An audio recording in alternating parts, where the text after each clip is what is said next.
সুপ্রিয় motorcycle rider বিন্দু, আপনাদের সবার অবগতি এবং সচেতনতার জন্য আজকের ভিডিওটা আমি করতেছি। এই ভদ্রলোক মাসুম ভাই, আগের দিন আমরা একটা ভিডিও করছিলাম। উনি হেলমেট ছাড়া ওনার ছেলে জাবেদা খাতুন স্কুলে পড়েন, তো উনি আসছিলেন। পরবর্তীতে উনি আমাদের কথায় সচেতন হয়ে আজকে নিজে হেলমেট পরছেন এবং বাচ্চা ছেলে তাকেও হেলমেট পরিয়েছেন। তো আপনাদের সবার প্রতি আমাদের আবেদন যে আপনারাও এই মাসুম ভাইয়ের মতো নিজের সন্তানকে, নিজের সন্তানের জীবনের কথা বিবেচনা করে অবশ্যই সবাই দুইজনই হেলমেট পরবেন এবং এইটাই আইন।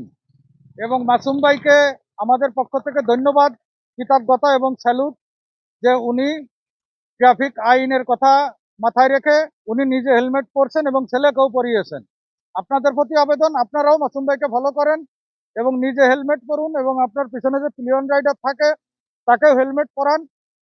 সড়ক আইন এবং ট্রাফিক আইন মেনে চলুন এবং সড়ক নিরাপদ করুন। ধন্যবাদ। আসসালামু আলাইকুম।